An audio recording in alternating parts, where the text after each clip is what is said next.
Welcome to Inkonversation, the podcast that fuels your entrepreneur spirit, brought to you by Inhomoko. We deliver thought-provoking conversations with industry leaders, game changers, and unsung heroes, all making an impact in their communities and shaping the future of business. Let's grow together and transform the world, one business at a time. Welcome, everybody, to this edition of Inhomoko's podcast series Inkonversation. I'm Sarah Leadham, the Chief Operating Officer and co-founder, and I'm here today with a fantastic guest, Akuol De Mabior, South Sudanese filmmaker, artist, advocate, and activist, and daughter of a really important African family, who's going to be with us today talking about storytelling, her movie, No Simple Way Home, and other things about her journey and where we also intersect with the work that we do together to support thriving communities across Africa. So Akuol, thank you for being with us today. And I would love if Thank you for having me. Oh my gosh, it's our pleasure. And I'm hoping that maybe we can just start off a little bit around hearing about how you became a filmmaker. You're in Nairobi. You've got one full feature-length directorial debut, No Simple Way Home, which premiered at the Berlin International Film Festival and has gotten critical acclaim. But maybe tell us a little bit around your story to become a filmmaker.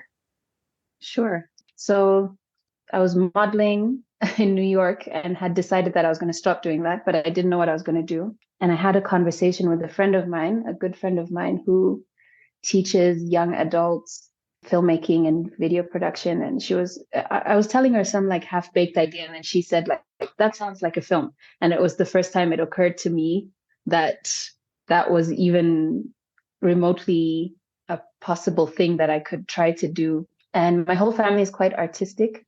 My brother is a painter and my sister is a fashion designer. And we're all generally have always been quite into the arts. It was always clear, for me from a young age that was something I could do. So I felt like film would allow me to learn something and grow into a craft. I had the sense that I won't run out of room to grow. Where before I was modeling, and it's like literally when you start, they tell you that you should. I started at 21 and I was told to lie and say that I'm 19. So it's like I had this feeling like there's no room to grow. Like you actually have to grow backwards, or you have to shrink yourself. And I was like, I want to do something that I can grow into, that I can grow with, and also that I can learn from, because I had no idea at that point. I had no idea how to even begin. So I was excited by the prospect of taking something big on. And I also like the fact that it's very collaborative and you have to work with other artists. And you learn also from other artists because you have all these specializations. And yeah, it's amazing. Did you consider yourself a storyteller before you considered yourself a filmmaker? No, I don't think so. I think that even now, that's probably the hardest part of the craft, is figuring out how to tell a good story well. It's really difficult, especially with something like film, especially documentary film, I'd say, because the feedback is, you might have done a lot of heavy lifting before you get any kind of audience feedback. And also you watch things so many times that you can lose the sensitivity of watching something for the first time. And I was recently speaking to another director, we were commiserating. And I was telling her about how there's this different sense of time when you're trying to tell a story in film, where when you're documentary film, where time goes, it's like completely relative, and it goes really fast when you're filming, extremely slow and repetitive when you're editing or when you're talking about it. But when somebody sits down and watches it, it's like light speed. There's no chance to be like, oh, don't look away, or you can't manage how somebody receives it for the first time. So it just passes by really quickly, and you lose the sensitivity of a first-time watcher if you've been working on it, repeat over and over and over, like watching something over and over again. That's the hardest part. It's such a It's this innocent sounding term, yeah, storyteller or storytelling. I find it very challenging. So your movie is really in part a conversation that you're having with your mother, where you're investigating your own personal family history, leaving South Sudan after your father's death, coming back and sort of understanding your mom's role now as a politician. And so in No Simple Way Home, you're retracing some steps, you're looking backwards. So as you're talking about looking forward, the time, the space, a lot of what I took away from this movie is that even though you're telling the story, you're also in the movie a position where you're listening. You know, you're listening to your mother. There's a scene where there's a woman who is in one of the refugee camps who's talking to you and explaining things to you. How do you think about storytelling in the context of also listening? You know, so much of this is your story, and it's also the words that you listen to from your community, the words that you listen to from your family. How do you balance both telling the story and taking in and hearing what's around you? That's a big part of the way I approach things, especially in No Simple Way Home, because I didn't go in with a big hypothesis about. I didn't know what I was going to find, and we did a lot of filming in public, and we encountered people like the woman that you mentioned, and it was not easy to do those shoots because sometimes the camera is seen as threatening, which I understand because so many stories about South Sudan, they can be a little bit exploitative or extractive, if that's a word. And they can feel also very geared to a different audience, like geared to a foreign audience. And so what interests a foreign audience about South Sudan? And it's like, which I don't think that stories like that should exist. I think they should, but there should be a diversity of stories, and there should be stories that whoever is telling the story, as long as they have a South Sudanese audience in mind as well, or an East African audience or an African audience, which means then those stories are geared to, let's say, a US audience or European audience are there, but we also have stories that are geared to more local audiences. So in that hostility, I get the hostility, you know, because all you see broadcast about your country is the same terrible things, not that they aren't part of our story. These things are part of our story. It's just that they're not the whole story. There's other things going on. And what we would do in response to some hostility sometimes in public spaces is listen. And I think when people feel that you're listening to them and it doesn't become like an immediate escalation and an immediate fight, or nobody is really being defensive, or they see that we're not being defensive and we're putting the camera down. So if somebody says, "Oh, don't film me," we're not like still filming. It's like we'll put the camera down, we'll talk. And sometimes we'll have to go away and come back again. And sometimes we'll talk for 2 hours before somebody's like, "Okay, fine," or before somebody's like, "No, I don't want anything to do with this," where we're trying to, even if it has to be at length, explain what we're doing and explain that we mean no harm and ask, like sincerely ask for permission. But yeah, when we did that, we did have some like very rich encounters with people. And in the listening, I feel like we all let our guard down in a sense. And I think when people are listened to, they want to tell their story. And then you get things that you don't expect. So that being part of the process, I'm very open to the things that I don't expect. Like I don't go in with too many expectations or with too much certainty about the story. That, you know, I like to be surprised by the people that I encounter. And so with the woman who's at the end, towards the end of the film, she kind of confronts us. Like, "Are you filming? Okay, if you're filming, then this is what I have to say. This is what's going on," and this kind of thing. And it was, and yeah, and then you just have to listen. Another element of listening is editing. When you're editing, you have to sit. It's like you re-experience it. You re-experience whatever the moment was, and you listen again, and you listen deeper, and then you realize how much you can miss in the moment.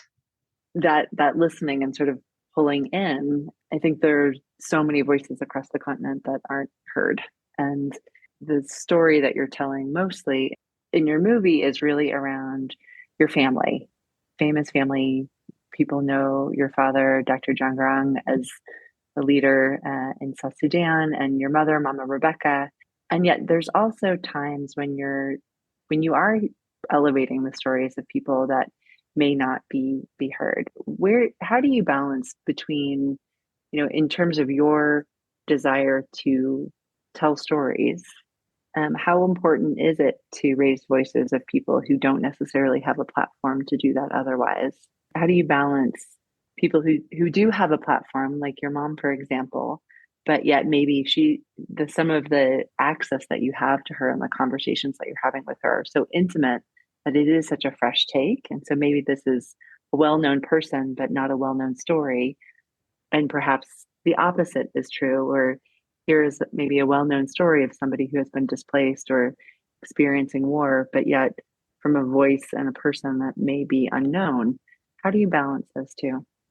It's a matter of a lot of my own, I don't know, process or approach is a matter of like genuine encounter, and it's a genuine journey. So it's like, I don't know, I'm on a journey or I'm on an adventure, and I'm encountering things as I go along. Of course, there's a lot of planning and prep that goes into it, but yes, I actually want to discover things, and that's how I encounter people along the way, because I'm searching.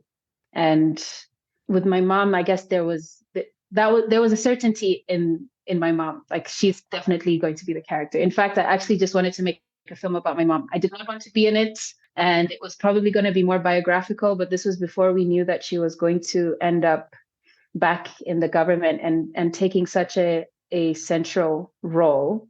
And when she did, we did have the sense of, we need to say something about where we are and where we're going, more than like, my initial intention had to do with the fear that her story who's going to tell her story, because as much as we love and admire my father, there was a sense of overshadowing, and I knew what her contribution was. So that was what initially made me want to make the film. So talking to her was like a certainty. But then, then she ends up in this position, and it was like, okay, it has to be more. We have to do more. I also go on this journey that is one of trying to figure out, what does it mean to be South Sudanese? What does it mean to call South Sudan home when the country is so young? And so many of us haven't, we were not born and raised in South Sudan. Like, a lot of people were born and raised in South Sudan and stayed, but so many, like, we have such a huge diaspora. So what is the South Sudanese identity, and what does it mean to call South Sudan home? I feel like it's a question that so many people are grappling with in different ways. It can create tensions, let's say, for example, from people who feel like they were left behind in a sense, or people who are coming from different places and encountering other people who are, who have different ideas about what it means to be South Sudanese. So it's in the journey of that question that I encounter people out in public, and we try to, I mean, I don't even know if I could say that we managed to balance, we managed to balance the people that we encountered when we were, when I was out on that journey, trying to figure out, asking these questions, and the questions that I had for my mom. I don't know if the balance is there, but I think it was like a necessary part of the story. I guess it's an element of craft after the fact, when you have collected your material and you have to try and figure out what works where.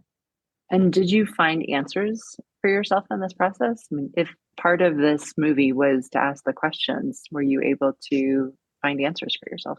I think so. But also the answers, it's like the answers are also dynamic. They're not static. The questions are dynamic. The answers are dynamic. The strongest sense I got, and we've had this, and we've spoken about this before, is we were filming in 2019 and 2020.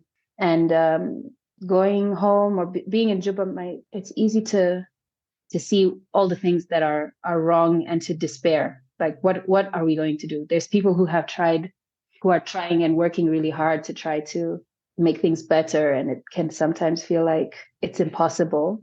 But I was like, okay, but where is their hope, or like, where's their sense of hope? And what I saw was people in the informal sector who have like small businesses.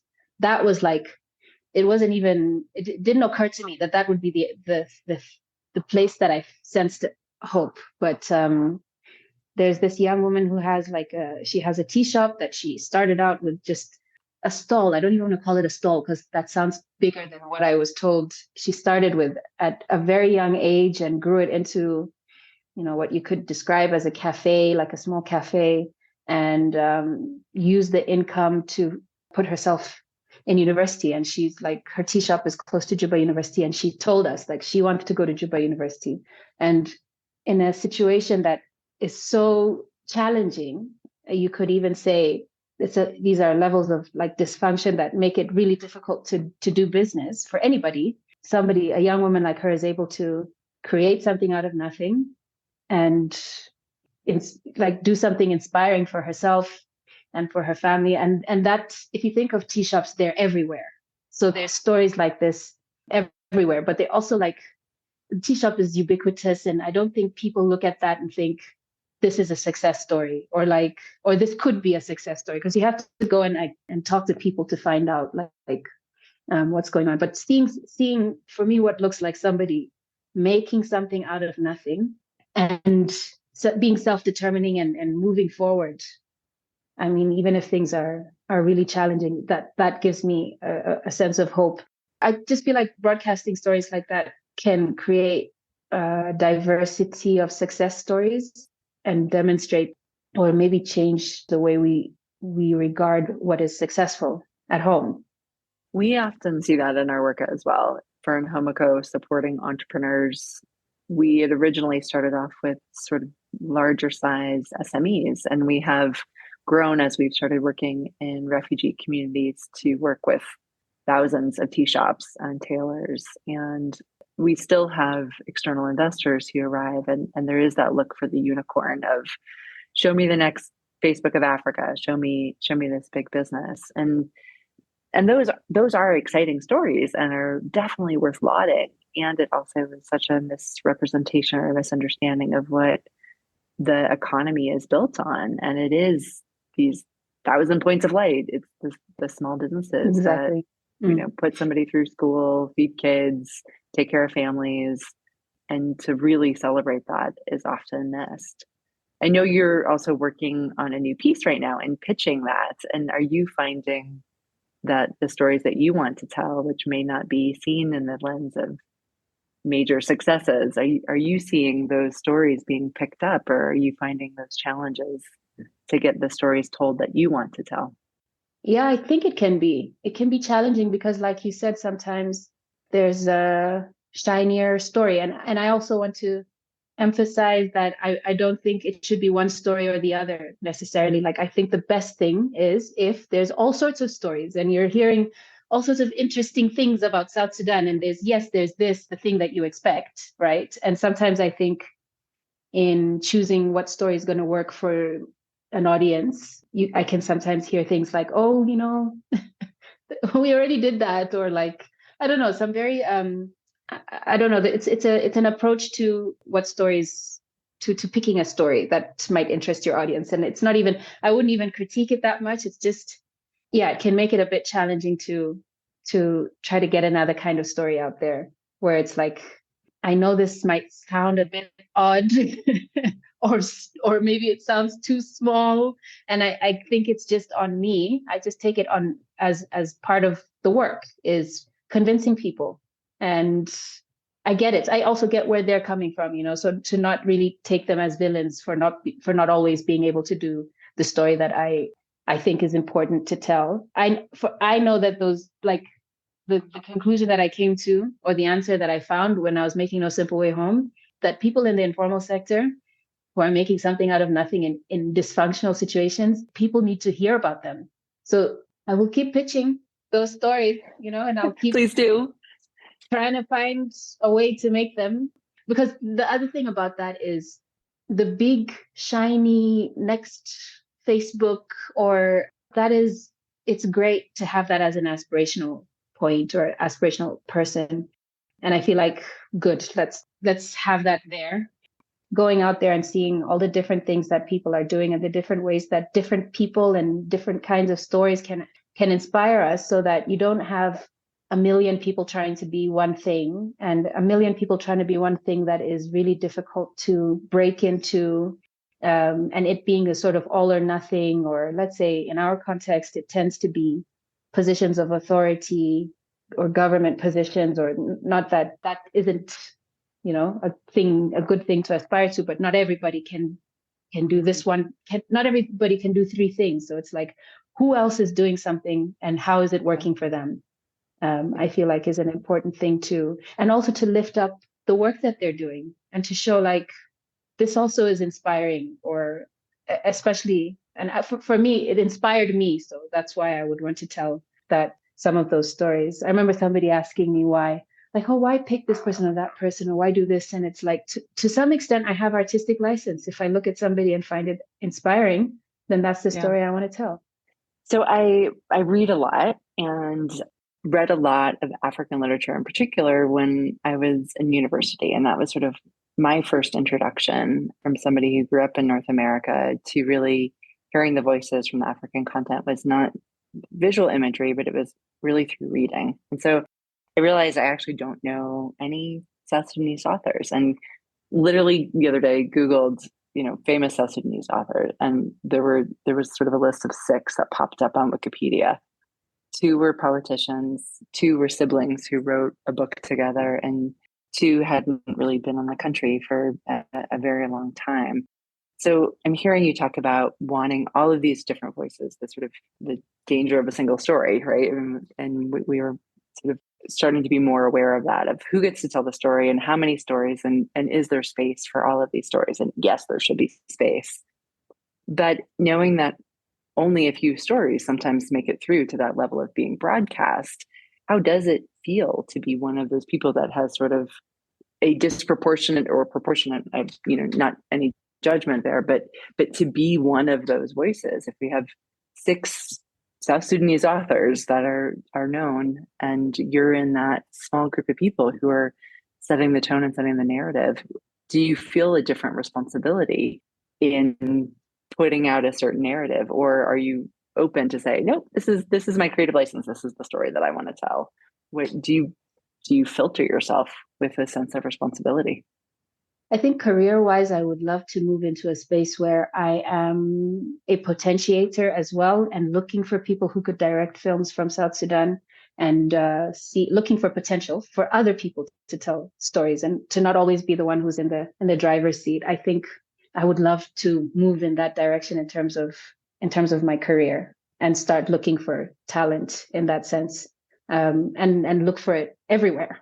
In terms, and diverse backgrounds as well. It is difficult to get. I mean, even if you had all the resources to make something, it's still not a guarantee, So I don't know. Sometimes it feels like when you look back on it, or when people look at it from the outside, it seems like it was a slam dunk from the start and it was all good and it was smooth sailing. But it's like, it's always difficult. It's always going to be difficult, regardless of background. But then it's like extra barriers. Like, I cannot change my background. And I sometimes worry about, I don't think of my background as something, the family that I come from, and I've had opportunities. These things are not fair, but I think there's better things to do than to apologize for coming from a certain background. It can be quite indulgent. I think the better thing is to see how can I do something, how can I contribute, and in a realistic way, and in ways where I'm not over promising, or, well, actually no, over promising isn't too bad, but in ways that I feel like I can actually contribute and help out. And I think, trying to help, or trying to find talent in South Sudan, I think would be the way that I would approach that. I think the other thing is that the platforms and ways in which you can broadcast it's not perfect, but there are fewer middlemen, and there are more platforms in which people can broadcast, self-publish. The barriers for entry, of course, are still there, but they're lower and getting lower. That's the direction that I would like my career to go. I haven't started yet, so I'm sure that as I go in that direction, I will find out more about what the challenges will be in terms of finding talent and helping talent from all sorts of different backgrounds. But yeah, that's what I would love to do. That's amazing. I know in Homoko, we often talk about our values, and one of our values of Homoko is bravery, which is often the willingness to take risks, to create safe space for others, to be compassionate and inclusive. And you're clearly doing that in your work. What guidance do you have for somebody else who is coming up, who might want to follow in your footsteps, to be a storyteller, to be a filmmaker, and to represent with truth and authenticity stories from within their own communities? Patience. I feel like a lot of that. I think that's, a lot of patience. I guess it depends on the kind of stories. Patience, and then also starting with what you have and where you are, not feeling like you need a big camera or you need 3 other people or you need in order to start. So with whatever little you have, if you have to do something, and then to play the long game, as they say in America. Is that American? to try and think of it, I think so. in a long-term sense. And I don't know, I feel like I'm terrible at giving advice because I'm still also trying to figure out a ton of things. If I think back on what I struggled with, one thing was feeling like I don't have enough yet to start. It can be scary. It's like, no, but we need a little bit more of this and then we can start. I know a lot of really talented people who I'm like, just jump. And then, how long it takes can be like, it's stunning. It can be so surprising that how long some of these things can take. If you need stamina and patience. One last thing, which I mentioned at the forum with Julian, that it is representation, and knowing that representation matters, but still being cautious about it, because we do need that diversity of stories, which means it won't be one person speaking for, I never want to put myself in that position. I think, there's problems with that because my experience has value, but it's not representative.